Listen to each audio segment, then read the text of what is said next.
Hello friends, welcome to my YouTube channel. സുശാന്താണ്. എല്ലാവരും സുഖമായിരിക്കുന്നു എന്ന് വിശ്വസിക്കുന്നു. അങ്ങനെ 3 ദിവസത്തെ അവധിക്ക് ശേഷം നമ്മൾ നാളെ, അതായത് 18 ജൂണിന് മാർക്കറ്റിൽ വീണ്ടും ട്രേഡിംഗ് പുനരാരംഭിക്കുകയാണ്. ഇന്ന് ബക്രീദ് പ്രമാണിച്ച് മാർക്കറ്റ് അവധിയാണ്. എല്ലാവർക്കും ബക്രീദ് ആശംസകൾ. ഹാപ്പി ഈദ്. അപ്പോൾ നമുക്ക് മാർക്കറ്റിലേക്ക് പോകാം. മാർക്കറ്റ് വെള്ളിയാഴ്ച തരുന്ന ക്യൂ എന്താണെന്ന് വെച്ച് കഴിഞ്ഞാൽ, മാർക്കറ്റിനറിയാം തിങ്കളാഴ്ച ഒരു അവധി ദിവസമാണ്, 3 ദിവസത്തെ എക്സ്റ്റെൻഡഡ് വീക്കെൻഡാണ്. എന്നിട്ട് കൂടിയും അവസാന നിമിഷങ്ങളിൽ നല്ല രീതിയിലുള്ളൊരു ബുക്കിംഗ് അല്ലെങ്കിൽ നല്ല രീതിയിലുള്ളൊരു ബൈയിങ് കണ്ടു എന്നുള്ളത് മാർക്കറ്റ് കൂടിയാണ്. കഴിഞ്ഞ ആഴ്ചത്തെ മാർക്കറ്റ് ഓൾ ടുഗെദർ നോക്കിക്കഴിഞ്ഞാൽ ഓരോ ദിവസവും വലിയ ഹൈ കട്ട് ചെയ്ത് ക്ലോസ് ചെയ്യുന്നതാണ് നമ്മൾ കണ്ടത്. ഓരോ ദിവസവും അറ്റ്ലീസ്റ്റ് ഒരു പുതിയ ഹൈ ടച്ച് ചെയ്യുന്നതായിട്ട് നമ്മൾ കണ്ടു. അതേസമയം വെള്ളിയാഴ്ച നോക്കിക്കഴിഞ്ഞാലും ഈ പറയുന്ന 23,465 എന്ന് പറയുന്ന നിഫ്റ്റിയുടെ ക്ലോസിംഗ് ഒരു ലൈഫ് ടൈം ഹൈ ക്ലോസിംഗ് തന്നെയാണ്. 466 പോയിന്റിൻ്റെ വർധനമാണ് നിഫ്റ്റിയിൽ കണ്ടത്. അതുതന്നെ ബാങ്ക് നിഫ്റ്റി ആയാലും സെൻസെക്സ് ആയാലും മിഡ് ക്യാപ്പും സ്മോൾ ക്യാപ്പും എല്ലാ ഇറസ്പെക്റ്റീവ് ഓഫ് ദി ഇൻഡെക്സ് ഒരു ഓൾ ടുഗെദർ ബ്രോഡ് ബൈയിങ് ആണ് മാർക്കറ്റിൽ വെള്ളിയാഴ്ച കാണാൻ സാധിച്ചത്. അതുപോലെ തന്നെ മിഡ് ക്യാപ്പിലും സ്മോൾ ക്യാപ്പിലും ഒക്കെ തന്നെ ആ ഒരു ബൈയിങ് ദൃശ്യമായിരുന്നു. കൃത്യമായിട്ടുള്ള ലെവലുകളിൽ വരുന്നു, മാർക്കറ്റ് സപ്പോർട്ട് എടുക്കുന്നു, അതിനുശേഷം തിരിച്ച് ബൈയിങ് വരുന്നു. ഈ ഒരു സ്ട്രാറ്റജിയാണ് നമ്മൾ കഴിഞ്ഞ ആഴ്ച കംപ്ലീറ്റ് ആയിട്ട് കണ്ടത്. ഇനി മാർക്കറ്റിനെ കുറിച്ച് അങ്ങോട്ട് മുന്നോട്ട് നോക്കുകയാണെങ്കിൽ കാണാൻ സാധിക്കുന്നത് ബജറ്റിലേക്ക് കടക്കുന്ന ഒരു സമയം എത്തിക്കഴിഞ്ഞു. മിക്കവാറും ജൂലൈ 3-ാമത്തെ ആഴ്ചയോടുകൂടി ബജറ്റ് പ്രസൻറ്റേഷൻ ഉണ്ടാകും എന്നുള്ളതാണ്.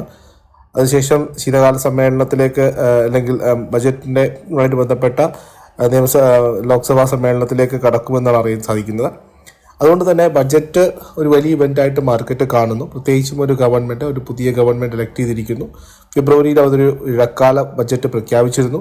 അതിനുശേഷം വരുന്നൊരു ഫുൾ ബഡ്ജറ്റിലേക്ക് മാർക്കറ്റ് ഉറ്റുനോക്കുന്നു. പ്രത്യേകിച്ചും ഒരു കൊലീഷൻ ഗവൺമെൻറ് ആയതുകൊണ്ട് തന്നെ റൂറൽ മേഖലകളിലേക്കും അല്ലെങ്കിൽ കർഷക റിലേറ്റഡ് ആയിട്ടുള്ള ഒരു ബഡ്ജറ്റ്, റൂറൽ എക്കോണമി ഓറിയൻറ്റഡ് ആയിട്ടുള്ള ഒരു ബഡ്ജറ്റ് ആയിരിക്കും എന്നുള്ള വിശ്വാസമാണ് മാർക്കറ്റിനുള്ളത്. അതുകൊണ്ട് തന്നെ റൂറൽ കൺസംഷൻ അല്ലെങ്കിൽ റൂറൽ സ്പെൻഡിങ്, ഗ്രാമങ്ങളിലേക്ക് കൂടുതൽ കാശ് എത്തിച്ചുകൊണ്ട് അവിടെ സ്പെൻഡിങ് വർദ്ധിപ്പിക്കാനുള്ള കാര്യങ്ങൾക്കായിരിക്കും മുൻഗണന കൊടുക്കുക എന്നുള്ളതാണ് അറിയാൻ സാധിക്കുന്നത്. അതുപോലെ തന്നെ ഈ പറയുന്ന 100 ദിന പരിപാടികൾ, സർക്കാരിൻ്റെ ആദ്യ 100 ദിന പരിപാടികളുമായിട്ട് ബന്ധപ്പെട്ട് പല ആലോചനകളും പല ഭാഗങ്ങളിലും നടക്കുന്നു. അതിൽ തന്നെ നമുക്ക് അറിയാൻ സാധിച്ചത് ഏവിയേഷൻ സെക്ടറുമായിട്ട് ബന്ധപ്പെട്ട കൃത്യമായിട്ടുള്ള 100 ദിന പരിപാടികൾ എന്തൊക്കെയാണെന്നുള്ളത് ചോക്കൗട്ട് ചെയ്തു വരുന്നു. അതുപോലെ തന്നെ ഗവൺമെൻറ്റിൻ്റെ മൊത്തമായിട്ടുള്ള 100 ദിന പരിപാടികളെക്കുറിച്ചുള്ള പ്രത്യേകമായിട്ടുള്ള പല കാര്യങ്ങളും പുറത്തേക്ക് വരുന്നുണ്ട്. അതുപോലെ തന്നെ 2 ദിവസം മുമ്പാണ് ഡിഫൻസ് മിനിസ്റ്ററായിട്ടുള്ള രാജ്നാഥ് സിംഗ് അദ്ദേഹം ട്വീറ്റ് ചെയ്യുകയുണ്ടായി. ഇന്ത്യ ഡിഫൻസ് സെക്ടറുമായിട്ട് ബന്ധപ്പെട്ട് ആത്മനിർഭർ ഭാരത് പോളിസി കണ്ടിന്യൂ ചെയ്യും. ഇന്ത്യയെ ഒരു പ്രധാനപ്പെട്ട ഡിഫൻസ് മാനുഫാക്ചറിങ് ഹബ്ബാക്കുക എന്നുള്ളത് തന്നെയാണ് ലക്ഷ്യമെന്നുള്ളതും.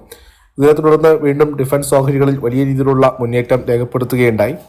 അതുപോലെ തന്നെ ഇന്നലെ BJPയുടെ ഭാഗത്ത് വന്നിരിക്കുന്ന ഒരു പ്രസ്താവന, അല്ലെങ്കിൽ സർക്കാരിൻ്റെ ഭാഗത്ത് വന്നിരിക്കുന്ന പ്രസ്താവന, അടുത്ത 5 വർഷം കൊണ്ട് ഇലക്ട്രോണിക് മാനുഫാക്ചറിങ് ഇന്ത്യയിൽ അടുത്ത ഒരു ഇരട്ടിയിലധികമായി മാറുമെന്നുള്ളതാണ്. അപ്പോൾ അതുമായിട്ട് ബന്ധപ്പെട്ട് ഇനി വരുന്ന ദിവസങ്ങളിൽ ഇലക്ട്രോണിക് ഓഹരികളും ഇലക്ട്രോണിക് മാനുഫാക്ചറിങ് ഓഹരികളായിട്ടുള്ള EMS പോലുള്ള ഓഹരികളിലൊക്കെ തന്നെ ബൈയിങ് ദൃശ്യമായേക്കാം. അങ്ങനെ പല മന്ത്രാലയങ്ങളുമായിട്ട് ബന്ധപ്പെട്ട് ഒരു 100 ദിന പരിപാടികൾ അല്ലെങ്കിൽ അടുത്ത ബജറ്റുമായിട്ട് ബന്ധപ്പെട്ട കാര്യങ്ങളൊക്കെ തന്നെ നടക്കുന്നതാണ്. ബാക്കിയുള്ള കാര്യങ്ങളൊക്കെ തന്നെ മാർക്കറ്റ് പ്രൈസ്ഡിനായി. അപ്പോൾ ഒരു ചെറിയ കൺസോൾട്ടേഷൻ ഫേസിലേക്ക് ചിലപ്പോൾ മാർക്കറ്റിലേക്ക് പോകാം. അപ്പോൾ ഇന്ന് വെള്ളിയാഴ്ചത്തെ നമുക്ക് വിദേശ ധനകാര്യ സ്ഥാപനങ്ങളും ആഭ്യന്തര ധനകാര്യ സ്ഥാപനങ്ങളുടെയും ഡാറ്റ നോക്കിക്കഴിഞ്ഞാൽ മനസ്സിലാക്കുന്നത് രണ്ടുപേരും ബൈയിങ് മോഡിലായിരുന്നു. 2,175 കോടി രൂപയുടെ ബൈയിങ്ങാണ് വിദേശ ധനകാര്യ സ്ഥാപനങ്ങൾ ക്യാഷ് മാർക്കറ്റിൽ നടത്തിയത്. ആഭ്യന്തര ധനകാര്യ സ്ഥാപനങ്ങൾ 655 കോടി രൂപയുടെ ബൈയിങ് നടത്തിയിരിക്കുന്നു.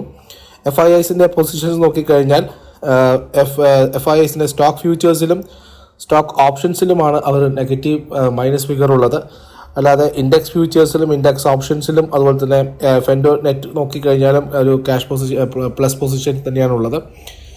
ഓൾ ടുഗെദർ കഴിഞ്ഞ ഒരു റിസൾട്ടിന് ശേഷം 15,000 കോടി രൂപയോളം ഒരു കമ്മിറ്റ്മെൻറ്റ് FPOs നടത്തിക്കഴിഞ്ഞു ഇന്ത്യൻ മാർക്കറ്റിൽ. സോ ആ എക്സിറ്റ് പോളിന് ശേഷം 15,000 കോടി രൂപയുടെ ബൈയിങ് ഇന്ത്യൻ മാർക്കറ്റിലേക്ക് FIIs തിരിച്ച് നടത്തിയിരിക്കുന്നു എന്നുള്ളത്, നെറ്റ് ബൈയിങ് നടത്തിയിരിക്കുന്നു എന്നുള്ളത് പോസിറ്റീവായിട്ടുള്ള കാര്യം തന്നെയാണ്. വീണ്ടും ഒരു സ്റ്റേബിൾ ഗവൺമെൻറ്റിലേക്ക് വന്നിരിക്കുന്നു. അപ്പോൾ കോൺഫിഡൻസ് വർദ്ധിച്ചതായിരിക്കാം ഫോറിൻ പോർട്ട്ഫോളിയോ ഇൻവെസ്റ്റേഴ്സിൻ്റെ വർധനവിന് കാരണം, അല്ലെങ്കിൽ ബൈയിങ് ഇൻട്രസ്റ്റ് തിരിച്ചു വരാൻ കാരണമായിട്ട് സൂചിപ്പിക്കുന്നത്. നേരത്തെ ഞാൻ സൂചിപ്പിച്ച പോലെ ബജറ്റ് തന്നെയാണ് ഒരു പ്രധാനപ്പെട്ട ഇവൻ്റ്. റൂറൽ എക്കോണമിയും ഫാമേഴ്സിനെയും കോൺസെൻട്രേറ്റ് ചെയ്യുന്നൊരു ബജറ്റായിരിക്കും. അപ്പോൾ അതിലാണ് മാർക്കറ്റ് പ്രതീക്ഷ അർപ്പിക്കുന്നത്. പല സെക്ടർ സ്പെസിഫിക് ആയിട്ടുള്ള ആക്ഷൻസും കാര്യങ്ങളുമായിരിക്കും മാർക്കറ്റ് നിയന്ത്രിക്കാൻ പോകുന്നത്. പ്രത്യേകിച്ചും ഇന്ത്യൻ ഗ്ലോബൽ മാർക്കറ്റുമായിട്ട് ബന്ധപ്പെട്ടതുകൊണ്ട് തന്നെ തിങ്കളാഴ്ച നമ്മുടെ അവധിയാണ്. US മാർക്കറ്റിൻ്റെ ക്യൂസും കൂടി എടുത്തുകൊണ്ടായിരിക്കും ചൊവ്വാഴ്ച മാർക്കറ്റിലേക്ക് വരാൻ പോകുന്നത്.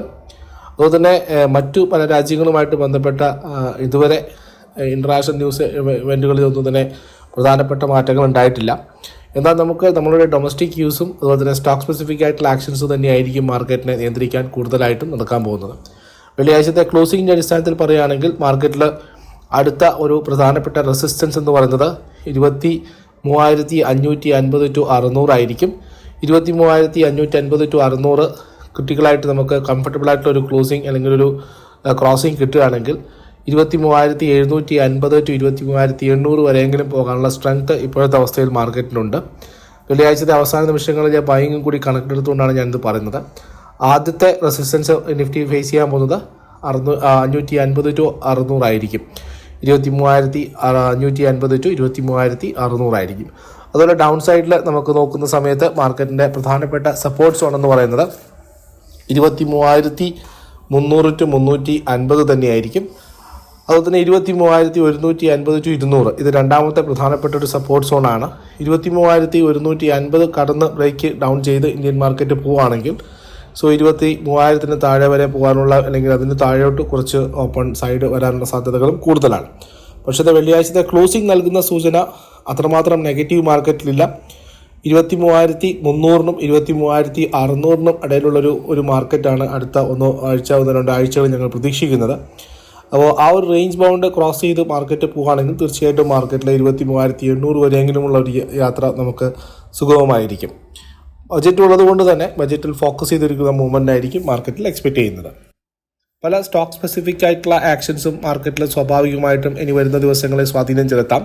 കാരണം അത്രമാത്രം പോസിറ്റീവ് ന്യൂസുകളും അല്ലെങ്കിൽ എക്കോണമി സ്പെസിഫിക് ആയിട്ടുള്ള ന്യൂസുകളും ഉണ്ട്. അതുപോലെ തന്നെ സ്റ്റോക്ക് സ്പെസിഫിക് ആയിട്ടുള്ള ന്യൂസസും ഉണ്ട്. അപ്പോൾ വാല്യുവേഷൻസ് വഴി കറക്ഷൻ അല്ലെങ്കിൽ വാല്യുവേഷൻ വഴി അട്രാക്റ്റീവ് ആയിട്ടുള്ള സ്റ്റോക്കുകളിൽ മാത്രം ഇൻവെസ്റ്റ്മെൻറ്റ് നടത്തി മുന്നോട്ട് പോകുന്നതായിരിക്കും നല്ലത്.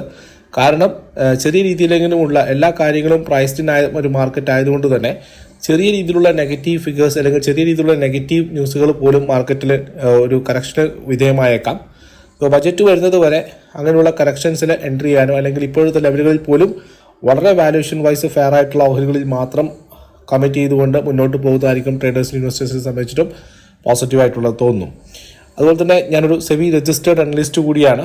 അപ്പോൾ ഞങ്ങളുടെ ഇൻവെസ്റ്റ്മെൻറ്റ് സജഷൻസിനും ഞങ്ങളുടെ സ്വിംഗ് സജഷൻസിനുമായിട്ട് ഞങ്ങളുടെ പ്രൈവറ്റ് ടെലിഗ്രാം ഗ്രൂപ്പിൻ്റെ ഭാഗമായി മാറാവുന്നതാണ്.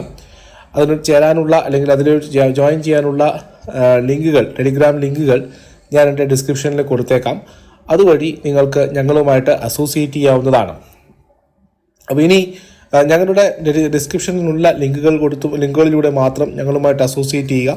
ഞങ്ങളുടെ ചാനലുകൾക്ക് പുറത്തുള്ള ലിങ്കുകളുമായിട്ട് ബന്ധപ്പെട്ട് ഞങ്ങൾക്ക് യാതൊരു ഉത്തരവാദിത്വവുമില്ല. കാരണം എൻ്റെ പേരിൽ തന്നെ എൻ്റെ പ്രൊഫൈൽ ഫോട്ടോയും വെച്ചുകൊണ്ട് തന്നെ ചാനലുകൾ അനധികൃതമായിട്ട് ടെലിഗ്രാമിൽ കണ്ടു. അതിൽ 5,000 6,000 ആൾക്കാർ ജോയിൻ ചെയ്തിട്ടുണ്ട്. അതുമായിട്ട് എനിക്ക് യാതൊരു ബന്ധവുമില്ല. പ്രധാനമായിട്ടും ബിറ്റ്കോയിൻ അടക്കമുള്ള കാര്യങ്ങളാണ് അതിൽ പറയുന്നത്. ഇതുവരെ ഇന്നത്തെ ദിവസം വരെ ബിറ്റ്കോയിനിൽ എനിക്ക് ഇൻവെസ്റ്റ്മെൻറ്റോ ബിറ്റ്കോയിനുമായിട്ട് ബന്ധപ്പെട്ട ഒരു കാര്യങ്ങളും ഞാനൊരു ഇൻവെസ്റ്റ്മെൻറ്റ് ഗൈഡൻസും എവിടെയും തന്നെ പങ്കുവച്ചിട്ടുമില്ല. അപ്പോൾ നിങ്ങൾ ഇതൊരു അറിയിപ്പായിട്ട് കാണണം. അതുമായിട്ട് ബന്ധപ്പെട്ട് എനിക്ക് യാതൊരു വിവരവും ഈ ടെലിഗ്രാം ചാനലിൽ എൻ്റെ പേരിലുള്ള ടെലിഗ്രാം ചാനലിൽ എനിക്ക് യാതൊരു ബന്ധവുമില്ല. നമുക്ക് പെട്ടെന്ന് തന്നെ സ്റ്റോക്ക് സ്പെസിഫിക് ആയിട്ടുള്ള കുറച്ച് കാര്യങ്ങൾ നോക്കാം. അതിലാദ്യമായിട്ട് മ്യൂച്വൽ ഫണ്ട് ഇൻഫ്ലോ. മെയ് മാസത്തെ മ്യൂച്വൽ ഫണ്ട് ഇൻഫ്ലോ, മ്യൂച്വൽ ഫണ്ടുകൾ മാർക്കറ്റിലേക്ക് പമ്പ് ചെയ്തിരിക്കുന്ന അല്ലെങ്കിൽ SIP 20 അവർക്ക് കിട്ടിയിരിക്കുന്ന പൈസയുടെ കണക്ക് പുറത്തു വന്നിരിക്കുകയാണ്. 34,697 കോടി രൂപയാണ് ഒരു മാസം, അതായത് മെയ് മാസം മാത്രം മ്യൂച്വൽ ഫണ്ടുകൾക്ക് കിട്ടിയിരിക്കുന്നത്. ഇത് ഓൾ ടൈം ഹൈ ആണ്. കാരണം ഇതിനു മുന്നേ 2023 മാർച്ചിൽ 28,463 കോടി രൂപ അവർക്ക് കിട്ടിയിരുന്നു. അതിൽ നിന്നും വീണ്ടും ഏകദേശം 6-8 കോടിയോളം രൂപ അധികം, 8,000 കോടി രൂപയോളം അധികമാണ് വന്നിരിക്കുന്നത്. ഇതിൽ പ്രധാനമായിട്ടും HDFC മ്യൂച്വൽ ഫണ്ടിൻ്റെ ഒരു NFO ഉണ്ടായിരുന്നു. അതായത് SBI മ്യൂച്വൽ ഫണ്ടിൻ്റെ ബാലൻസ്ഡ് അഡ്വാൻസ് ഫണ്ടിൻ്റെ കളക്ഷൻ ഉണ്ടായിരുന്നു. HDFC മ്യൂച്വൽ ഫണ്ടിൻ്റെ NFO ഉണ്ടായിരുന്നു. ICICI പ്രൊഡൻഷ്യൽ ഫണ്ടിൻ്റെ ഫ്ലക്സി ക്യാപ് ഫണ്ടുമായിട്ട് ബന്ധപ്പെട്ട NFO ഉണ്ടായിരുന്നു. ഇതൊക്കെ കൂടി ഉൾപ്പെട്ടതാണ് ഈ ഒരു ഫണ്ടിങ് വന്നിരിക്കുന്നത്. എനിവേ ഗ്രോസ് ഇൻഫ്ലോ എന്ന് പറയുന്നത് SIP 20,904 കോടി രൂപയാണ്. നെറ്റ് SIP ഇൻഫ്ലോ എന്ന് പറയുന്നത് 9,226 കോടി രൂപയാണ്. അതായത് ഏകദേശം ആവറേജ് ഒരു 9,000 to 19,000 crore ഒരു മാസം ഇന്ത്യൻ മാർക്കറ്റിലെ SIP രൂപത്തിലെ മ്യൂച്വൽ ഫണ്ടുകൾക്ക് വരുന്നു. സോ അവരൊരിക്കലും അത് ഐഡിയലായിട്ട് വയ്ക്കില്ല. അവർ കംപ്ലീറ്റ് ആയിട്ടും അവർ ഫണ്ടുകൾ അവർ മാക്സിമം ഇക്വിറ്റിയിൽ കമ്മിറ്റ് ചെയ്യുകയാണ് ചെയ്യുക. അപ്പോൾ അതുകൊണ്ട് തന്നെ മിഡ് ക്യാപ്പിലും സ്മോൾ ക്യാപ്പിലുമുള്ള ഓഹരികളിലൊക്കെ തന്നെ ഈ വരുന്ന ബൈയിങ് കാണുന്നത് ഈ ഒരു SIP വന്ന പണം കൊണ്ട് നമ്മളെ ഡൊമസ്റ്റിക് ഇൻസ്റ്റിറ്റ്യൂഷണൽ ഇൻവെസ്റ്റേഴ്സ് വാങ്ങിക്കൂട്ടുന്നതായിരിക്കാം. അപ്പോൾ അതുകൂടി കണക്കിലേക്ക് കാണുന്നത് പോസിറ്റീവാണ്. കാരണം ഇന്ത്യൻ മാർക്കറ്റിൽ ഇപ്പോഴും ഇൻവെസ്റ്റേഴ്സ് ട്രസ്റ്റ് ചെയ്യുന്നു എന്നുള്ളതിൻ്റെ ഒരു ലക്ഷണമാണ് SIP എമൗണ്ടുകൾ ഇങ്ങനെ കൂടിക്കുവരുന്നത്. ഇനി മറ്റൊരു പ്രധാനപ്പെട്ട വാർത്ത ഷുഗർ സെക്ടറുമായിട്ട് ബന്ധപ്പെട്ടിട്ടാണ്. ഷുഗർ സെക്ടറിൽ 2018 ശേഷം അവരുടെ മിനിമം സപ്പോർട്ട് പ്രൈസ് താങ്ങുവില കൂട്ടാനുള്ള പ്രഖ്യാപനവുമായിട്ട് Indian sugar mill association ISMA മുന്നോട്ട് പോയിട്ടുണ്ട്. പ്രൊഡക്ഷൻ കോസ്റ്റ് ഷുഗറിന് ഇപ്പോൾ 41 രൂപയ്ക്ക് മുകളിൽ വരുന്നു എന്നുള്ളതാണ് അറിയാൻ സാധിക്കുന്നത്. ഇപ്പോൾ ഷുഗറിൻ്റെ താങ്ങുവില 31 രൂപയാണ്. അപ്പോൾ സർക്കാരിനോട് അവർ ആവശ്യപ്പെട്ടിരിക്കുന്നത് 41 രൂപയിലേക്ക് ഇതാക്കണം എന്നുള്ളതാണ്. അപ്പോൾ സർക്കാർ ഇത് കൺസിഡർ ചെയ്യുന്നു എന്നുള്ളതാണ് അറിയാൻ സാധിച്ചത്. പ്രത്യേകിച്ചും മൺസൂൺ ഇപ്പോൾ നോർമലാണ്. ഷുഗറിന് ഇപ്പോൾ എക്സ്പോർട്ട് ബാൻ ഉണ്ട്. ഇതൊക്കെ തന്നെ ഗവൺമെൻറ് കൺസിഡർ ചെയ്യുകയാണെങ്കിൽ ഷുഗർ സെക്ടറുകളിൽ നല്ല രീതിയിലുള്ള അപ്സൈഡിന് സാധ്യതയുണ്ട്. പക്ഷേ എല്ലാ ഷുഗർ സ്റ്റോക്കുകളിലും ബൈയിങ് ഓപ്പർച്യൂണിറ്റി ഇല്ല എന്നതുകൂടി ഓർമ്മിപ്പിക്കണം. വാല്യൂഷൻ വൈസ് കറക്റ്റായിട്ടുള്ള ഷുഗർ സ്റ്റോക്സുകൾ മാത്രമാണ് അപ്സൈഡ് ഉള്ളത്. നമുക്ക് കഴിഞ്ഞ ആഴ്ച ഒരു ബൈയിങ് സ്റ്റോക്കായിട്ട് വന്നിരിക്കുന്നത് KM ഷുഗർ ആയിരുന്നു. KM ഷുഗർ ഏകദേശം 38-40 രൂപകളിലാണ് നമുക്ക് ബൈയിങ് റേഞ്ച് വന്നത്. അത് ഈ ആഴ്ച ഏകദേശം 48 രൂപ വരെയൊക്കെ പോവുകയുണ്ടായി. പക്ഷേ അത് ഈ ഒരു അവസ്ഥയിലല്ല ഞാൻ പറഞ്ഞത്. നല്ല ഷുഗർ കമ്പനികൾ, പൊന്നി ഷുഗർ, ഈറോഡ് ഷുഗേഴ്സ്, അങ്ങനെയുള്ള നല്ല നല്ല കമ്പനികൾ, ബലാരി അമ്മൻ, അങ്ങനെ നല്ല സ്റ്റോക്കുകൾ അട്രാക്റ്റീവ് വാല്യൂഷൻസ് വൈസിലുണ്ട്. അങ്ങനെയുള്ള സ്റ്റോക്കുകൾ നല്ല ലെവലുകൾ നോക്കി മാത്രം എൻട്രി ചെയ്യുക എന്നുള്ളതാണ്. പക്ഷേ ഈ ഒരു തീരുമാനവുമായിട്ട് ബന്ധപ്പെട്ട് ഗവൺമെൻറ് അനൗൺസ്മെൻറ്റ് ഉണ്ടാവുകയാണെങ്കിൽ ഷുഗർ സെക്ടർ വീണ്ടും ലൈം ലൈറ്റിലേക്ക് വരാൻ സാധ്യതയുണ്ട്. പ്രത്യേകിച്ചും നോർമൽ മൺസൂൺ എക്സ്പെക്ട് ചെയ്യുന്നു. ഇനി എക്സ്പോർട്ട് ബാനുമായിട്ട് ബന്ധപ്പെട്ട കാര്യങ്ങളിൽ കൂടി ഗവൺമെൻറ് തീരുമാനങ്ങൾ എടുക്കുകയാണെങ്കിൽ സ്വാഭാവികമായിട്ടും ഷുഗർ സെക്ടറിൽ ഒരു മീഡിയം ടേമിലേക്ക് ഇൻവെസ്റ്റ്മെൻറ്റ് ഓപ്പർച്യൂണിറ്റി പല സ്റ്റോക്കുകളിലും കാണും. പക്ഷേ ഒരു ലോങ് ടേം പെർസ്പെക്റ്റീവ് ഒരിക്കലും ഞാൻ ഷുഗർ സ്റ്റോക്ക് സജസ്റ്റ് ചെയ്യുന്നില്ല. കാര്യം ഒരു സൈക്ലിക്കൽ സ്റ്റോക്കാണ്, ലൈക്ക് ഏവിയേഷൻ എന്ന് പറയുന്നത് പോലെ. പ്രത്യേകിച്ച് നല്ല മൺസൂൺ വരികയാണ്, നല്ല ഷുഗർ കെയിൻ പ്രൊഡക്ഷൻ ഉണ്ടായിക്കഴിഞ്ഞാൽ സർപ്ലസ് ഷുഗർ പ്രൊഡക്ഷൻ ഉണ്ടാവും. നമുക്ക് ആവശ്യമുള്ളതിൽ കൂടുതൽ ഷുഗർ പ്രൊഡക്ഷൻ ഉണ്ടാവുകയാണെങ്കിൽ സ്വാഭാവികമായിട്ടും ഷുഗറിൻ്റെ പ്രൈസ് മാർക്കറ്റിൽ റിഡ്യൂസ് ചെയ്യും. പ്രത്യേകിച്ച് ഇപ്പോൾ ഉള്ളത് ഒരു പ്രധാനപ്പെട്ട കാര്യം എഥനോൾ ബ്ലെൻഡിങ്ങുമായിട്ട് ബന്ധപ്പെട്ടിട്ടാണ്. അപ്പോൾ അങ്ങനെയുള്ള കമ്പനികളിൽ, സെലക്റ്റഡ് ആയിട്ടുള്ള കമ്പനികളിലായിരിക്കും ഇൻവെസ്റ്റ്മെൻറ്റ് ഓപ്പർച്യൂണിറ്റി ഉണ്ടാവുക. സോ ഷുഗർ സ്റ്റോക്കിൽ വെയിറ്റ് ആൻഡ് വാച്ച് എന്ന് പറയുന്ന ഒരു പോളിസി ആയിരിക്കും എന്നെ സംബന്ധിച്ചിട്ട് ഉണ്ടാവുക. വരുന്ന നല്ല അട്രാക്റ്റീവ് ആയിട്ടുള്ള പ്രൈസ്ഡ് ആയിട്ടുള്ള ഷുഗർ സ്റ്റോക്കുകൾ ഉണ്ടെങ്കിൽ സ്വാഭാവികമായിട്ടും ഞങ്ങൾ മെമ്പേഴ്സിനോടും അതുതന്നെ യൂട്യൂബിൽ വീഡിയോ ചെയ്യുന്ന സമയത്തും ഞാൻ നിങ്ങളോട് പങ്കുവെക്കുന്നതാണ്. ഇപ്പോൾ ഗവൺമെൻറ് പുറത്തുവിട്ടിരിക്കുന്ന മറ്റൊരു പ്രധാനപ്പെട്ട വാർത്ത കൽക്കരിയുമായിട്ട് ബന്ധപ്പെട്ടാണ്. കോൾ റീഫോംസ് 3.0 എന്ന് പറയുന്ന പുതിയ കോൾ റീഫോംസിനെ ഗവൺമെൻറ് മുന്നിട്ട് നിൽക്കുകയാണ്. പവർ സെക്ടറിനെ ഉദ്ധരിച്ചുകൊണ്ടാണ് ഇത് നടത്താൻ പോകുന്നത്. കാരണം നമുക്ക് ആവശ്യമായിട്ടുള്ള കൽക്കരികൾ നമ്മളിപ്പോഴും പുറത്തുനിന്ന് ഇമ്പോർട്ട് ചെയ്യുന്നത് കൂടി വരികയാണ്.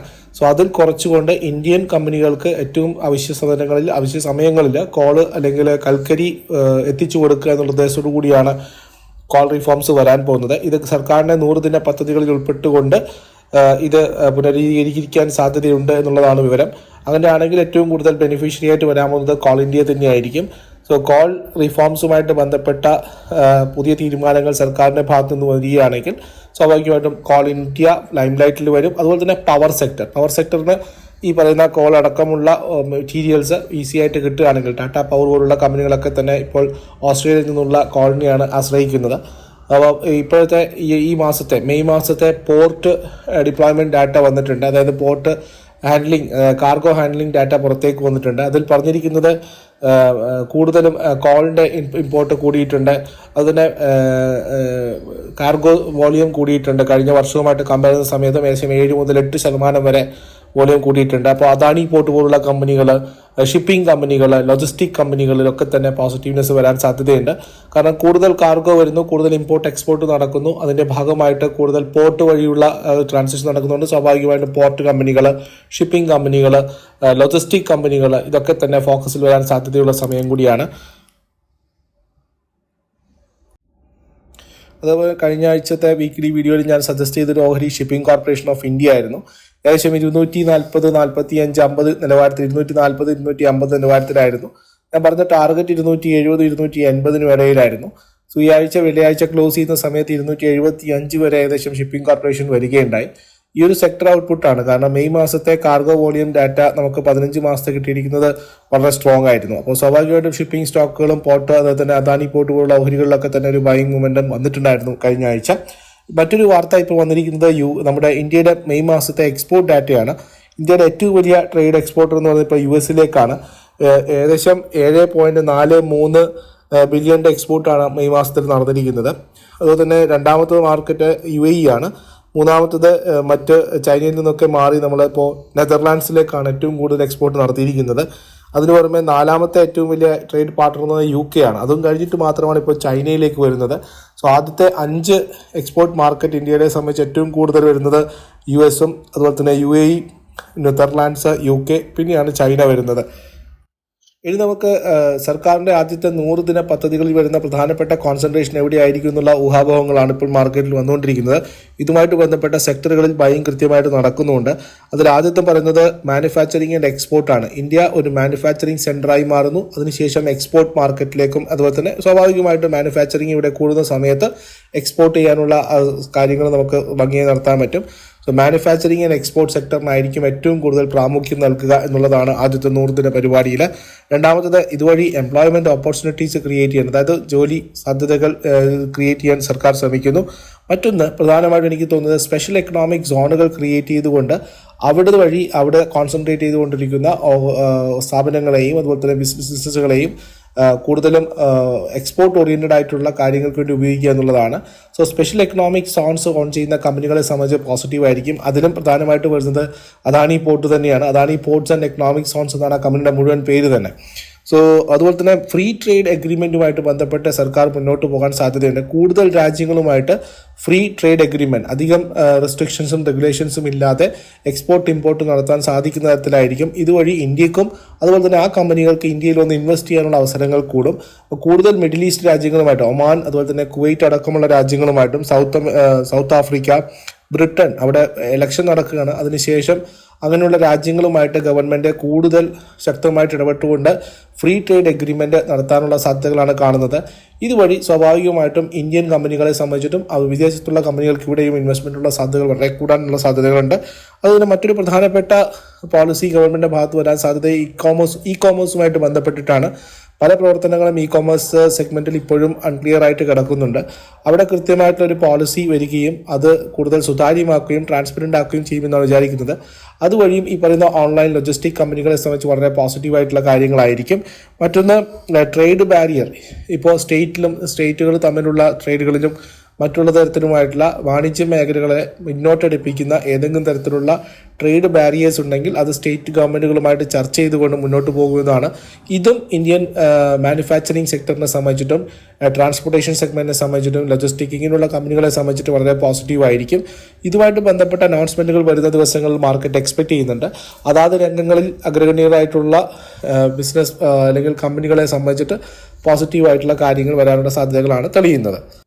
ഇത് വിട്ട് ഇനി നമ്മൾ ടെലികോം സെക്ടറിലേക്ക് പോവുകയാണെങ്കിൽ അവിടെ നിന്ന് വരുന്ന വാർത്ത വോഡാഫോൺ ഐഡിയയിൽ നിന്നാണ്. വോഡാഫോൺ ഐഡിയ ഇൻഡസ് ടവറിൽ കൃത്യമായിട്ടുള്ള ഓഹരികൾ ഹോൾഡ് ചെയ്യുന്നുണ്ട്. ടവർ മറ്റുള്ള ഇൻഫ്രാസ്ട്രക്ചർ ഫെസിലിറ്റീസുമാണ് വോഡാഫോൺ ഐഡിയക്ക് ഇൻഡസ് ടവർ നൽകുന്നത്. സോ ഇപ്പോൾ അറിയാൻ സാധിക്കുന്നത് വോഡാഫോൺ ഐഡിയയ്ക്ക് ഇൻഡസ് ടവറിലുള്ള ഓഹരികൾ അടുത്ത ആഴ്ച ബ്ലോക്ക് ഡീൽ വഴി വിൽക്കാനുള്ള സാധ്യതകളാണ് കാണുന്നതെന്നുള്ളതാണ്. വാല്യുവേഷൻ നോക്കിക്കഴിഞ്ഞാൽ ഐഡിയയിൽ ഇൻഡസ് ടവറിലുള്ള ഓഹരികളിലുള്ള ഇപ്പോഴത്തെ വാല്യുവേഷൻ ഏകദേശം 19,200 കോടി രൂപയാണ്. സോ ഈ 19,200 കോടി രൂപയുടെ ഓഹരികൾ വോഡാഫോൺ ഐഡിയ ഓപ്പൺ മാർക്കറ്റിലെ ബ്ലോക്ക് ഡീൽ വഴി വിൽക്കാൻ സാധ്യതയുണ്ട്. അങ്ങനെയാണെങ്കിൽ ഇൻഡസ് ടവറിൻ്റെ ഓഹരികളിൽ ചെറിയ രീതിയിലുള്ള ഇടിവ് സംഭവിക്കാൻ സാധ്യതയുണ്ട്. അതുവഴി 19,200 കോടി രൂപ വോഡാഫോൺ ഐഡിയയിലേക്ക് വരികയാണെങ്കിൽ ഈ ഒരു അവസരത്തിൽ വളരെ പ്രയോജനമായിരിക്കും. പ്രത്യേകിച്ചും ഒരു ഫണ്ട് റൈസിങ് നടത്തി നിൽക്കുകയാണ്. ബിർള ഗ്രൂപ്പ് അവർ ഇൻവെസ്റ്റ് ചെയ്തിട്ടുണ്ട്. ഗവൺമെൻറ്റിൻ്റെ ഇക്വിറ്റി ഡെറ്റ് അവർ ഓൾറെഡി ഇക്വിറ്റി ആയിട്ട് കൺവേർട്ട് ചെയ്തിട്ടുണ്ട്. സോ കൂടുതൽ ശക്തമായിട്ട് മുന്നോട്ട് അവരുടെ ക്യാഷ് ഫ്ലോ വർദ്ധിപ്പിക്കാനും അതുപോലെ തന്നെ അവരുടെ അടുത്ത ഡ്യൂസ് കൃത്യമായിട്ട് പേ ചെയ്യാനും വോഡാഫോൺ ഐഡിയയെ സംബന്ധിച്ചിട്ട് കുറച്ചുകൂടി സ്റ്റേബിൾ ആയിരിക്കും എന്നാണ് മനസ്സിലാക്കാൻ സാധിക്കുന്നത്. അതുകൊണ്ട് തന്നെ വോഡാഫോൺ ഐഡിയയിലും അതുപോലെ തന്നെ ഇൻഡസ് ടവറിൻ്റെയും ബ്ലോക്ക് ഡീലും അടുത്ത ആഴ്ച ചർച്ച ചെയ്യാൻ സാധ്യതയുള്ളൊരു കാര്യമാണ്. പക്ഷേ എൻ്റെ ഒരു അഭിപ്രായത്തിൽ വോഡാഫോൺ ഐഡിയ അല്ല, ഇൻഡസ് ടവർ ഒരു ഡിപ്പിൽ കിട്ടുകയാണെങ്കിൽ സ്വാഭാവികമായിട്ടും നമുക്ക് വാങ്ങാൻ താല്പര്യമുള്ള ഓഹരിയായിരിക്കും. പക്ഷേ ഇപ്പോഴത്തെ ലെവലിലല്ല. ഇൻഡസ്റ്റവർ ഈ ഒരു ബ്ലോക്ക് ഡീൽ വഴിയൊക്കെ ഒരു ലെവലുകളിലേക്ക് വരികയാണെങ്കിൽ ഇൻഡസ്റ്റവറിൽ ഒരു ബൈങ് ഇനീഷ്യേറ്റ് ചെയ്യാം. പക്ഷേ ഒരു വിത്ത് 1 or 2 ഇയർ ഒരു പെർസ്പെക്റ്റീവിൽ മാത്രമായിരിക്കും ഇൻഡസ്റ്റവർ പോസിറ്റീവ് ആകുക. കാരണം എയർടെൽ ആയാലും ജിയോ ആയാലും അവർക്ക് തന്നെ ടവർ സർവീസ് കൊടുക്കുന്നതിൽ ഇൻഡസ്റ്റവറിന് പ്രധാനപ്പെട്ട ഒരു റോളുണ്ട്. അതുകൊണ്ടാണ് ആ ബിസിനസ്സിൽ കോൺസെൻട്രേറ്റ് ചെയ്യുന്നത്. അതുപോലെ തന്നെ മറ്റൊരു പ്രധാനപ്പെട്ട അപ്ഡേറ്റ്സ് വന്നിരിക്കുന്നത് ട്രെൻഡുമായിട്ട് ബന്ധപ്പെട്ടാണ്. ട്രെൻഡിൽ ഏകദേശം നല്ല രീതിയിലുള്ള ഒരു റാലി നമ്മൾ ഓൾറെഡി കണ്ടു കഴിഞ്ഞു. കാരണം ട്രെൻഡിൻ്റെ ഇൻവെസ്റ്റർ പ്രസൻറ്റേഷൻ ഉണ്ടായിരുന്നു, അവരുടെ ആനുവൽ ജനറൽ ബോഡി മീറ്റിംഗ് ഉണ്ടായിരുന്നു. ഇതിൽ രണ്ടിലും വളരെ പോസിറ്റീവായിട്ടുള്ള ഔട്ട്കമാണ് വന്നിരിക്കുന്നത്. ട്രെൻഡിൽ വന്നിരിക്കുന്നത് AGM പ്രകാരം പറയുന്നവരുടെ വെബ്സൈറ്റ്, അതുപോലെ തന്നെ സുഡിയോ പോലുള്ള സ്ഥാപനങ്ങൾ അല്ലെങ്കിൽ ഷോപ്പുകൾ കൂടുതലായിട്ട് തുടക്കാൻ പോകുന്നു എന്നുള്ളതാണ്. അതുപോലെ ബാലൻസ് ഷീറ്റ് വളരെ സ്ട്രോങ്. ഇത്രയും എക്വസിഷൻസും ഇത്രയും വെബ്സൈറ്റ്സും അതുപോലെ തന്നെ സുഡിയോ, സൂപ്പർ ബസാർ ഇങ്ങനെയുള്ള പല ഷോപ്പുകൾ ഓപ്പൺ ചെയ്തിട്ട് കൂടി കമ്പനിയുടെ ബാലൻസ് ഷീറ്റ് ഇപ്പോഴും വളരെ സ്ട്രോങ് ആയിട്ട് നിൽക്കുന്നു എന്നുള്ളതാണ്. ക്യാഷ് ഫ്ലോ വളരെ സ്ട്രോങ് ആണ്. ഇപ്പോഴത്തെ അവസ്ഥ വെച്ച് നോക്കുകയാണെങ്കിൽ 2025 മുതൽ 2027 വരെയുള്ള സമയങ്ങളിൽ അവർ 10% മുകളിലാണ് റവന്യൂ ഗ്രോത്ത് എക്സ്പെക്ട് ചെയ്തത്. അതുപോലെ തന്നെ ഒരു ഷെയറിന് മുകളിൽ 10 മുതൽ 12% വരെ വർധനവുണ്ടാകുമെന്നും കമ്പനി അനുമാനിക്കുന്നുണ്ട്. 4200 മുതൽ 5400 വരെയായിരുന്നു ടാർഗറ്റ്. ഇപ്പോൾ ഇതുമായിട്ട് ബന്ധപ്പെട്ട് ഇവരുടെ ഇൻവെസ്റ്റർ പ്രസൻറ്റേഷന് ശേഷം കൊഡാക്ക് സെക്യൂരിറ്റീസ് അവരുടെ റിസർച്ച് റിപ്പോർട്ട് പുറത്തുവിട്ടിട്ടുണ്ട്. അതിലവർ ഇപ്പോഴത്തെ ട്രെൻഡിന് കൊടുത്തിരിക്കുന്ന ടാർഗറ്റ് എന്ന് പറയുന്നത് 5400 രൂപയായിരുന്നു. 400 രൂപയാണ്.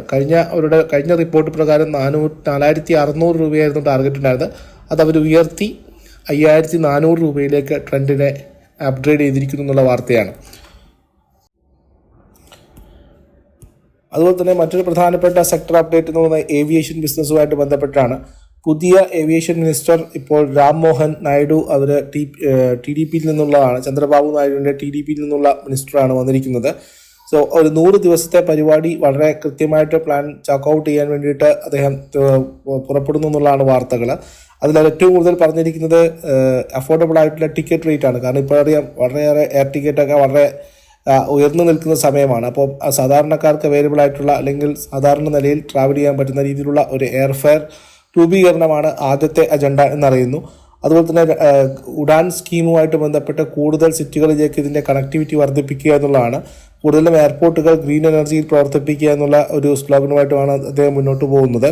എയർപോർട്ടുകളിൽ ഡിജി യാത്രകൾ, അതായത് പാസ്പോർട്ടൊക്കെ അല്ലാതെ ഡിജിറ്റൽ രേഖകൾ കൊണ്ട് യാത്ര ചെയ്യാൻ പറ്റുന്ന തരത്തിൽ സിംപ്ലിഫൈ ചെയ്യുക എന്നുള്ളതാണ് അടുത്ത ലക്ഷ്യമായിട്ട് കാണുന്നത്. അതിനു പുറമെ കഴിഞ്ഞ കുറച്ച് വർഷങ്ങളായിട്ട് അല്ലെങ്കിൽ കഴിഞ്ഞ കുറച്ച് മാസങ്ങളിലായിട്ട് ഫ്ലൈറ്റുകൾ ക്യാൻസൽ ആവുകയും അതുവഴി യാത്രക്കാർക്ക് ഒരുപാട് ബുദ്ധിമുട്ട് നേരിടുന്നുണ്ട്. അതുമായിട്ട് ബന്ധപ്പെട്ട കാര്യങ്ങളുമായിട്ട് അദ്ദേഹം കോൺസെൻട്രേറ്റ് ചെയ്യുന്നു. മിസ്മാനേജ്മെൻറ്റ്, എയർപോർട്ടുകളുടെ മിസ്മാനേജ്മെൻറ്റ്, ഇതുമായിട്ട് ബന്ധപ്പെട്ട കാര്യങ്ങളിൽ കോൺസെൻട്രേറ്റ് ചെയ്യുന്നു. അയാട്ട അടക്കമുള്ള പല അസോസിയേഷനുകളും. പക്ഷേ അയാട്ടയുടെ ഒരു പോസിറ്റീവ് ഉണ്ട് കേട്ടോ. ഈ വർഷത്തെ അവരുടെ സമ്മേളനം ഇന്ത്യയിൽ കൊണ്ടുവരുന്നുണ്ട്. അത് കുറച്ചുകൂടി മെച്ചപ്പെട്ട ഒരു അന്തരീക്ഷം സൃഷ്ടിക്കാൻ സാധിക്കുമെന്നാണ് മനസ്സിലാക്കാൻ സാധിക്കുന്നത്. ഈ ഒരു മേഖലയിൽ കൂടുതൽ കോൺസെൻട്രേഷൻ വരാൻ സാധ്യത. പ്രത്യേകിച്ചും ഇദ്ദേഹത്തിൻ്റെ ഹൈദരാബാദ് എയർപോർട്ട് അതുപോലെ തന്നെ ഡൽഹി എയർപോർട്ടൊക്കെ തന്നെ GMR ആണ് ഹോൾഡ് ചെയ്യുന്നത്. സോ GMR എയർപോർട്ട് ഈ ഒരു അവസരത്തിൽ നമുക്ക് കോൺസെൻട്രേറ്റ് ചെയ്യുന്ന ഒരു ഓഹരിയായി മാറിയേക്കാം. ഞാനൊരു കൃത്യമായിട്ടുള്ള വീഡിയോ റിസർച്ചിനോട് അടക്കമുള്ള ഒരു വീഡിയോ ഞാൻ ചെയ്തിട്ടുണ്ട് നമ്മുടെ ചാനലിൽ. ആദ്യമായിട്ടാണ് കാണുന്നതെങ്കിൽ തീർച്ചയായിട്ടും നിങ്ങൾ ആ ഒരു വീഡിയോ പോയി കാണുക. നിങ്ങൾക്ക് ഇഷ്ടമായിട്ടുണ്ടെങ്കിൽ നിങ്ങളുടെ അഭിപ്രായങ്ങൾ രേഖപ്പെടുത്താൻ മറക്കരുത്. അപ്പോൾ ഏവിയേഷൻ സെക്ടറിൽ വരുന്ന ദിവസങ്ങളിൽ പോസിറ്റീവ്നെസ് ഉണ്ടാവാം. പ്രത്യേകിച്ചും എല്ലാ കമ്പനികളും അല്ല, ഞാൻ ഉദ്ദേശിക്കുന്നത് ഏവിയേഷൻ കമ്പനികളിൽ ഇൻഡിഗോ ആയിരുന്നു നമ്മുടെ പ്രിഫേർഡ് പെറ്റ്. നല്ല രീതിയിലുള്ള മുന്നേറ്റം കാഴ്ചവെച്ചിട്ടുണ്ട്. ഇപ്പോൾ ഞാൻ ഏവിയേഷൻ സെക്ടറിൽ എടുക്കുന്നത് GMR ആണ് സജസ്റ്റ് ചെയ്യുന്ന ഒരു ഓഹരിയായിട്ട് പറയുന്നത്. നമുക്കറിയാം റിയൽ എസ്റ്റേറ്റ് സെക്ടറിൽ ഓൾറെഡി നല്ല രീതിയിലുള്ളൊരു മൂവ്മെൻറ്റ് വന്നിട്ടുണ്ട്. കഴിഞ്ഞ ആഴ്ച CLSA പ്രസ്റ്റീജ് എസ്റ്റേറ്റുമായിട്ട് ബന്ധപ്പെട്ട ഒരു റിസർച്ച് റിപ്പോർട്ട് പുറത്തുവിടുകയുണ്ടായി. അത് അവരുടെ ടാർഗറ്റ് 1879 ഉണ്ടായിരുന്ന ടാർഗറ്റ് അവർ ഉയർത്തി 2320 ഈ പറയുന്ന പ്രസ്റ്റീജ് എസ്റ്റേറ്റിന് കൊടുത്തിരിക്കുന്നത്. ഇവിടെ കാരണമായിട്ട് അവർ പറയുന്നത് പ്രീ സെയിൽസ്, അതായത് ബുക്കിംഗ് തുടങ്ങിയതിന് ശേഷം പ്രീ സെയിൽസും വളരെ സ്ട്രോങ് ആയിട്ട് നിൽക്കുന്നു. മറ്റു പിയർ കമ്പാർട്ട്മെൻറ്റ്സ് നോക്കുന്ന സമയത്ത് ഇവരുടെ പ്രീ സെയിൽസ് വളരെ ഉയർന്നതാണെന്നാണ് പറയുന്നത്. അടുത്ത 4 വർഷത്തേക്ക് ഇവരുടെ റവന്യൂ ഏകദേശം 5 ഇരട്ടിയിലേക്ക് വരും എന്നും കമ്പനി അവകാശപ്പെടുന്നു. 25 മുതൽ 30% വരെ പ്രീ സെയിൽസ് കൂടാനുള്ള സാധ്യതകളാണ് കാണുന്നത്. അതിനു പുറമെ ഇവരുടെ പല പദ്ധതികളും പല പ്രൊജക്റ്റുകളും ഇപ്പോൾ കൺസിഡർ ചെയ്തുകൊണ്ടിരിക്കുന്നത് വളരെ പ്രോമിസിംഗ് ആയിട്ടുള്ള ഏരിയയിലാണ്. വളരെയേറെ വിപണന സാധ്യതകളുള്ള സ്ഥലമാണെന്നാണ് പറയുന്നത്. കാപ്പെക്സിലും 4 മുതൽ 5% വരെ വർധനവ് ഓരോ വർഷവും പ്രതീക്ഷിക്കുന്നുണ്ട്. ഡെറ്റ് ഇത്തിരി കൂടുതലാണെങ്കിലും FY24 to 27 വരെയുള്ള കണക്ക് നോക്കുന്ന സമയത്ത് ആ റവന്യൂയിൽ നിന്നും ഈസി ആയിട്ട് തിരിച്ചടക്കാൻ പറ്റുന്ന തരത്തിലുള്ള ഡെറ്റാണ് കമ്പനിക്കുള്ളതെന്നാണ് അറിയുന്നത്. അതുതന്നെ കാപ്പെക്സ് കൂടിയിട്ടുണ്ടെന്ന് പറയുന്നു. 2025-27 സമയങ്ങളിൽ ഏർണിങ്സിൽ 5 മുതൽ 7% വരെ വർധനവ് കോമ്പൗണ്ട് CAGR വർദ്ധിക്കുന്നതാണ്. ഇവരുടെ ഹോട്ടൽ ബിസിനസ്സുകളിലും പ്രോമിസിംഗ് ആയിട്ടുള്ള ഒരു ഡെവലപ്മെൻറ്റ് ഉണ്ടാകുമെന്ന് പറയുന്നു. അതായത് കാപ്പെക്സും അവിടെ കൂടുന്നുണ്ട്. വാല്യുവേഷൻ നോക്കിക്കഴിഞ്ഞാൽ പ്രസ്റ്റേജ് എസ്റ്റേറ്റ് മറ്റ് റിയൽ എസ്റ്റേറ്റ് സ്റ്റോക്കുകളെ സംബന്ധിച്ച് നോക്കുന്ന സമയത്ത് തുലം കുറവാണെന്നുള്ളതാണ് CLSA അവകാശപ്പെടുന്നത്. CLSA അവകാശപ്പെട്ട പ്രസ്റ്റീജ് എസ്റ്റേറ്റിൽ അവർ കൊടുക്കുന്ന ടാർഗറ്റ് 2320 ഇനി ഞാൻ ഇന്ന് നമ്മളുമായിട്ടൊരു സ്റ്റോക്ക് പരിചയപ്പെടുത്തുകയാണ്. ആ സ്റ്റോക്ക് വളരെ വ്യത്യസ്തമായിട്ടുള്ളൊരു ബിസിനസ് നടത്തുന്ന ഒരു സ്റ്റോക്കാണ്. അതായത് ക്യാഷ് മാനേജ്മെൻറ്റ്. പല ബാങ്കുകൾക്ക് വേണ്ടിയിട്ടും ATMകളിലൊക്കെ തന്നെ പണം നിറക്കുന്നതും ക്യാഷ് കൈകാര്യം ചെയ്യുന്നതൊക്കെ ഈ കമ്പനിയാണ്. ഇന്ത്യയിലെ ലീഡിംഗ് ബാങ്കുകളായിട്ടുള്ള SBI, HDFC, അതുപോലെ തന്നെ ICICI, ആക്സിസ് ബാങ്കുകൾക്ക് വേണ്ടിയിട്ട് ഈ കമ്പനിയാണ് നിങ്ങളുടെ ATMകളും മറ്റൊക്കെ തന്നെ ഫില്ല് ചെയ്യുന്നത്. അതുപോലെ തന്നെ ക്യാഷ് മാനേജ്മെൻറ്റ്, ഒരു സ്ഥലത്ത് നിന്ന് മറ്റൊരു സ്ഥലത്തേക്ക് ക്യാഷ് ഹൈ സെക്യൂരിറ്റിയോട് കൊണ്ടുപോകുക, ഇതൊക്കെ തന്നെയാണ് ഈ കമ്പനിയുടെ ഒരു ഇതെന്ന് പറയുന്നത്. ഏകദേശം ഈ കമ്പനിയെ സംബന്ധിച്ച് പറയുകയാണെങ്കിൽ ഏകദേശം 72,000-ഓളം ATMകൾ ഇവർ കൈകാര്യം ചെയ്യുന്നു. ഓരോ 1-2 ദിവസങ്ങളിലും ഇവർ റീപ്ലനിഷ് ചെയ്യുന്നുണ്ട്. ഓരോ 1-2 ദിവസങ്ങളിലും ഇവർ ATM റീഫിൽ ചെയ്യുന്നു. ഒരു ATMിൻ്റെ ഏകദേശം 1.4 കോടി രൂപയുടെ ഇടപാടുകളാണ് ഒരു മാസം ഇവർ വെച്ച് നടത്തുന്നത്. അപ്പോൾ ഇവർ ഒരുപാട് service, cash management, ATM service, software regulation, banking automatic services, അങ്ങനെ തന്നെ പല സർവീസുകളിലും ഏറ്റെടുത്തിരിക്കുന്ന ഒരു കമ്പനിയാണ്. ഇന്ത്യയെ സംബന്ധിച്ച് പറയുകയാണെങ്കിൽ അറിയാം, ഇന്ത്യ ലോകത്തിലെ തന്നെ 3ാമത്തെ ഏറ്റവും വലിയ ATM മാർക്കറ്റാണ്. അപ്പോൾ അവിടെയാണ് ഇൻ്റഗ്രേറ്റഡ് ബാങ്കിങ് സൊല്യൂഷൻസ് ഒക്കെ പ്രൊവൈഡ് ചെയ്യുന്ന ഒരൊറ്റ കമ്പനി എന്ന നിലയ്ക്ക് ഈ ഒരു കമ്പനി ഫേമസ് ആയിരിക്കുന്നത്. 2023-24 സാമ്പത്തിക വർഷത്തെ വളരെ സ്ട്രോങ് ആയിട്ടുള്ള റിസൾട്ടാണ് കമ്പനി കൊടുത്തിരിക്കുന്നത്. 18% റവന്യൂ കമ്പനി വർദ്ധിപ്പിച്ചിരിക്കുന്നു. 2,265 കോടി രൂപയുടെ റവന്യൂ ആണ് കമ്പനിക്ക് ഉണ്ടായിരിക്കുന്നത്. പ്രോഫിറ്റ് നോക്കിക്കഴിഞ്ഞാൽ 17% വർധനമാണ് 23 നമ്മൾ 23-24 സാമ്പത്തിക വർഷത്തിൽ ഉണ്ടായിരിക്കുന്നത്. 347 കോടി രൂപയുടെ ലാഭമാണ്, പ്രോഫിറ്റ് ആഫ്റ്റർ ടാക്സ് ആണ് കമ്പനി രേഖപ്പെടുത്തിയിരിക്കുന്നത്. അതായത് 15% നെറ്റ് മാർജിനായിട്ടുള്ള ഒരു ബിസിനസ്. ഒരു ഷെയറിന് മുകളിൽ ഏകദേശം 21 രൂപ 40 പൈസയാണ് കമ്പനി 2023-24 സാമ്പത്തിക വർഷത്തിൽ കമ്പനി ഏൺ ചെയ്തിരിക്കുന്നത്. സ്റ്റോക്ക് ഏകദേശം ഇപ്പോഴത്തെ വാല്യൂഷൻസിലും വളരെ അട്രാക്റ്റീവായിട്ട് തോന്നും. 16 PE ഇപ്പോഴുള്ളത്. 2025 ഏർണിംഗ് എസ്റ്റിമേറ്റ് ഏകദേശം 25 രൂപ ഒരു ഷെയറിന് മുകളിൽ ഉണ്ടാക്കുമെന്നുള്ളതാണ്. ഇപ്പോൾ 21 രൂപ 40 പൈസയാണ് 2023-24 സാമ്പത്തിക വർഷത്തിൽ കമ്പനി ഉണ്ടാക്കിയത്. 25 രൂപ ഉണ്ടാക്കുമെന്നാണ് പറയുന്നത്. അതുപോലെ തന്നെ കമ്പനിയെ സംബന്ധിച്ച് നോക്കുകയാണെങ്കിൽ 692 കോടി രൂപയുടെ നെറ്റ് ക്യാഷാണ് കമ്പനിയിലുള്ളത്. 43 രൂപ ഒരു ഷെയറിന് പ്രകാരം കമ്പനിയിൽ ഇപ്പോൾ തന്നെ ക്യാഷ് റിസർവ് ആയിട്ടുണ്ട്. അത് വളരെ അട്രാക്റ്റീവായിട്ട് തോന്നി. 20% റിട്ടേൺ ഓൺ ഇക്വിറ്റിയാണ് എനിക്ക് കാൽക്കുലേറ്റ് ചെയ്തപ്പോൾ മനസ്സിലാവുന്നത്. 35% 1947 കോടി രൂപയുടെ ക്യാഷ് ഈക്വലൻസ് വരും. അങ്ങനെ നോക്കുന്ന സമയത്ത് സ്റ്റഡി ഗ്രോത്ത് ആണ്, ഡബിൾ ഡിജിറ്റ് ഗ്രോത്ത് വരുന്നുണ്ട്, ഡബിൾ ഡിജിറ്റ് മാർജിൻ വരുന്നുണ്ട്. എന്നിട്ട് കൂടി ഇപ്പോൾ ഷെയർ ഏകദേശം എനിക്ക് തോന്നുന്നു 470 നിലവാരത്തിലാണുള്ളത്. ഈ ഒരു സ്റ്റോക്കിന് മുകളിൽ എനിക്കുള്ള അടുത്ത ടാർഗറ്റ് എന്ന് പറയുന്നത് 520 മുതൽ 530 വരെയാണ്. അപ്പോൾ ഈ അടുത്ത 4-5 മാസത്തിനുള്ളിൽ ഞാൻ ഈ ടാർഗറ്റ് എക്സ്പെക്റ്റ് ചെയ്യുന്നു. അപ്പോൾ കമ്പനി ഏതാണെന്ന് ചോദിച്ചു കഴിഞ്ഞാൽ CMS ഇൻഫോ സിസ്റ്റംസ് ലിമിറ്റഡ് എന്ന് പറയുന്ന ഒരു കമ്പനിയാണ്. ഞാൻ നേരത്തെ സൂചിപ്പിച്ചതുപോലെ ഈ കമ്പനിയുടെ പ്രധാനപ്പെട്ട റവന്യൂ മാർഗം എന്ന് പറയുന്നത് ക്യാഷ് ലോജിസ്റ്റിക് തന്നെയാണ്. അതായത് 60% മുതൽ 78% വരെ റവന്യൂ വരുന്നത് ഇതിൽ നിന്നാണ്. അതിന് ATM, അതുപോലെ തന്നെ സർവീസ്, അങ്ങനെയുള്ള ടെക് സൊല്യൂഷൻസ് വഴിയാണ് 40% കമ്പനി റവന്യൂ വരുന്നത്. ഏകദേശം പാൻ ഇന്ത്യ ഓപ്പറേഷൻസ് ഉണ്ട്. 4000-ഓളം ക്യാഷ് വാൻസ് ഈ കമ്പനിക്കുണ്ട്. 240-ഓളം ബ്രാഞ്ചുകൾ ഈ കമ്പനിക്കുണ്ട്. 2023-24 സാമ്പത്തിക വർഷത്തെ 9 മാസത്തെ പെർഫോമൻസ് നോക്കാൻ 4000-ഓളം ബിസിനസ് പോയിന്റ് കൂടെ ആഡ് ചെയ്തിട്ടുണ്ട്. 500 വാനുകൾ ആഡ് ചെയ്തിട്ടുണ്ട്. 2024 Q3 പ്രകാരം 1,33,000 ബിസിനസ് പോയിന്റ്സുകളാണ്, ക്യാഷ് ലോജിസ്റ്റിക്സ് ആണ് ഇവർക്കുള്ളത്. 16,000-ഓളം പിൻകോഡിൽ ഇവർ വർക്ക് ചെയ്യുന്നു എന്നുള്ളതാണ് എനിക്ക് വളരെ പോസിറ്റീവായിട്ട് തോന്നി. ഇതിൻ്റെ ATM വന്നപ്പോൾ ഇതിൻ്റെ പ്രൈസിങ് വളരെ കൂടുതലായിരുന്നു. അപ്പോൾ സമയത്ത് നമുക്ക് IPO റിവ്യൂ നോക്കുന്ന സമയത്ത് കണ്ടാൽ മനസ്സിലാകും എൻ്റെ സ്റ്റാൻഡ് എന്തായിരുന്നു എന്നുള്ളത്. ഇപ്പോഴത്തെ ഈ ഒരു സാഹചര്യത്തിൽ അല്ലെങ്കിൽ ഈ ഒരു ക്യാഷ് മാനേജ്മെൻറ്റ് കമ്പനി വളരെ അട്രാക്റ്റീവായിട്ട് തോന്നുന്നു വാല്യൂഷൻ വൈസ് നോക്കുന്ന സമയത്ത്. സോ 473 രൂപയാണ് CMS ഇൻഫോ സിസ്റ്റത്തിനുള്ളത്. ഇത് അടുത്ത എൻ്റെ ഒരു ടാർഗറ്റ് 520 to 530 വരാൻ സാധ്യതയുണ്ട്. കൃത്യമായിട്ടുള്ള സ്റ്റോപ്പ് ലോസ് നിങ്ങളുടെ റിസ്ക് പ്രൊഫൈലിനനുസരിച്ച് വെക്കുക. 450 താഴെ വേണമെങ്കിൽ നമുക്കൊരു സ്റ്റോപ്പ് ലോസ് ഫിക്സ് ചെയ്യാം. ആലോചിക്കുക, ഫണ്ടമെൻ്റലി സ്ട്രോങ് ആയിട്ടുള്ള കമ്പനിയാണ്. അപ്പോൾ ഒരു റീബൗണ്ട് ഉണ്ടാവുകയാണെങ്കിൽ മാർക്കറ്റിൽ ഇതൊരു സപ്പോർട്ട് ചെയ്തെന്ന് വരാം. അപ്പോൾ കഴിഞ്ഞ ആഴ്ചത്തെ ഞങ്ങളുടെ പിക്കായിരുന്ന ഷിപ്പിംഗ് കോർപ്പറേഷൻ ഓഫ് ഇന്ത്യ ഏകദേശം ടാർഗറ്റ് വന്നിട്ടുണ്ട്. 240 നിന്ന് 275 വരെ പോവുകയുണ്ടായി. അതിന് മുന്നേ ജൂപ്പിറ്റർ വാഗനായിരുന്നു. ജൂപ്പിറ്റർ വാഗൻ നമ്മൾ 580 നിലവാരത്തിൽ പറഞ്ഞു 800 വരെ മുകളിലേക്ക് 700 മുകളിലേക്ക് പോവുകയുണ്ടായി. അപ്പോൾ കൃത്യമായിട്ടുള്ള ഫണ്ടമെൻ്റൽ ബേസിലുള്ള ഇതുപോലുള്ള സ്റ്റോക്ക് സജഷൻസിനും മറ്റുമായിട്ട് ഞങ്ങളുടെ പ്രൈവറ്റ് ടെലിഗ്രാം ഗ്രൂപ്പിലേക്ക് നിങ്ങൾക്ക് സ്വാഗതം. അവിടെ ഞങ്ങൾക്ക് കൃത്യമായിട്ടുള്ള റിസർച്ച് നോട്ട് അടക്കമുള്ള വാല്യൂഷൻസ് വൈസ് അട്രാക്റ്റീവായിട്ടുള്ള സ്റ്റോക്കുകൾ നിങ്ങൾക്ക് ലഭ്യമാണ്. അപ്പോൾ ഞങ്ങളുടെ സർവീസുകൾ പരീക്ഷിക്കുന്നതിനായിട്ട് നിങ്ങൾക്ക് സ്വാഗതം. അപ്പോൾ മറ്റൊരു വീഡിയോയുമായിട്ട് കാണാം. വളരെ എക്സ്ക്ലൂസീവായിട്ടുള്ള ഒരു ആഴ്ച കൂടി തന്നെയാണ് നമ്മൾ കടന്നു പോകാൻ പോകുന്നത്. വളരെ കൃത്യമായിട്ടുള്ള വിശകലനങ്ങൾക്ക് ശേഷം മാത്രം ഇൻവെസ്റ്റ്മെൻറ്റുകൾ നടത്തുക. മാർക്കറ്റ് എപ്പോഴും തന്നെ റിസ്കിന് വിധേയമാണ്. അപ്പോൾ അതിന് അനുസരിച്ചിട്ടുള്ള ഇൻവെസ്റ്റ്മെൻറ്റുകളും റിസ്ക് പ്രൊഫൈലും അനുസരിച്ചിട്ടുള്ള മെത്തേഡുകളും ഫോളോ ചെയ്യുക എന്നുള്ളതാണ്. വീഡിയോ കണ്ട് ഇഷ്ടമായിട്ടുണ്ടെങ്കിൽ തീർച്ചയായിട്ടും അഭിപ്രായങ്ങൾ രേഖപ്പെടുത്താൻ മറക്കരുത്. അതോടൊപ്പം തന്നെ ഞങ്ങളോടൊപ്പം ഇൻവെസ്റ്റ്മെൻറ്റ് ജേർണി തുടരാൻ താല്പര്യമുള്ളവർക്ക് ഞങ്ങളുടെ പ്രൈവറ്റ് ടെലിഗ്രാം ഗ്രൂപ്പിൻ്റെ ഭാഗമായി മാറാവുന്നതാണ്. അപ്പം എല്ലാവരുടെയും നല്ലൊരു ട്രേഡിംഗ് ആശംസിക്കുന്നു, നല്ലൊരു ട്രേഡിംഗ് വീക്ക് ആശംസിക്കുന്നു. Once again happy Eid Mubarak. See you soon. Thank U.